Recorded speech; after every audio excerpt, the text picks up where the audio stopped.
Grammar in theory of computation.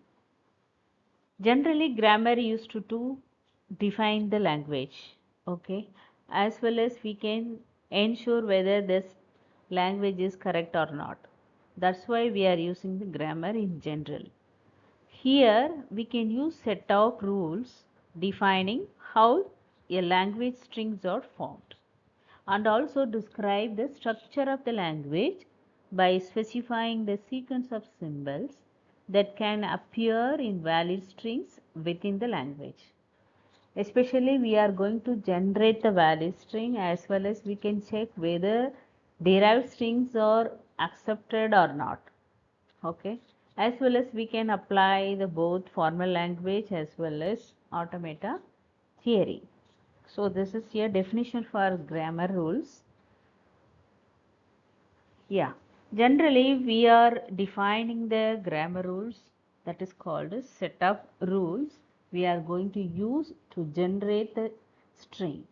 For example,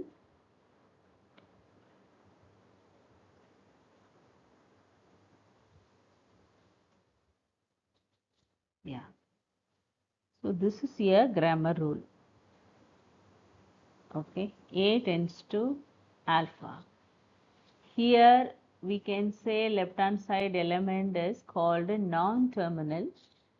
So non-terminal almost we are using capital letter, and alpha, it is a sequence of symbols that is consist of non-terminal as well as terminal and terminals. Actually, A tends to alpha means A going to derive alpha. It may be one character or sequence of characters. It may be combination of non-terminal as well as terminal. But left hand side it will almost we are having one non-terminal. It depends upon the type of the grammar also. Generally we are having only one non-terminal. Suppose we are using the context-free grammar, again we are going to see the next session what is a different type of grammar, that time we can see. Okay, and here the A acts as a placeholder, that is we can replace some other variables or some other terminal also. Okay, for example, simply give some example. You are going to generate the, that is open bracket, close bracket, then open bracket, close bracket. So this is a string. So suppose we want to generate the string like this only. We need 4 parentheses. Okay. This is also one of the string. You just consider. So now I am going to write the production rules, set of rules. So initially start with non-terminal. We can say it is a start symbol. And we are going to define the production rules. Simply I am writing. Okay.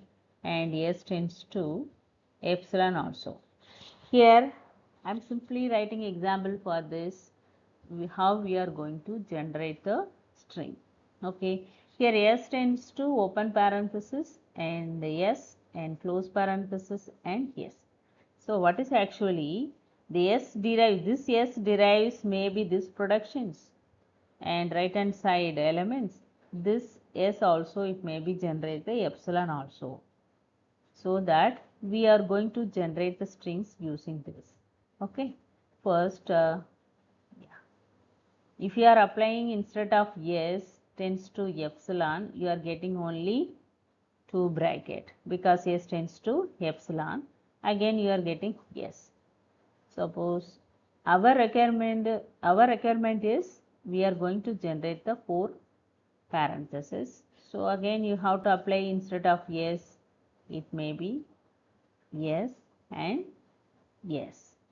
Okay, so next step, at a time we can apply, we can replace only one character. So this is the standard rule. So it may be epsilon. So you are getting, here you are getting still yes. Again this yes you are going to apply epsilon only. So finally you are getting the string like this.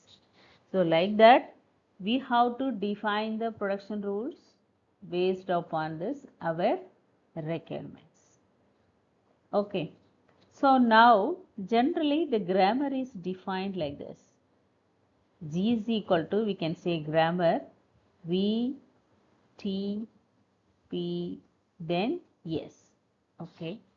V means here non-terminal. So generally non-terminal we can use the caps letter A to Z, and terminals means apart from non-terminals, what are the elements remaining, we can say it is a terminal. Here we are using this terminal open parenthesis, close parenthesis, and also epsilon. And the production rule is called, this is a production rules for generating this string. Sorry, this is a production rule for generating this string.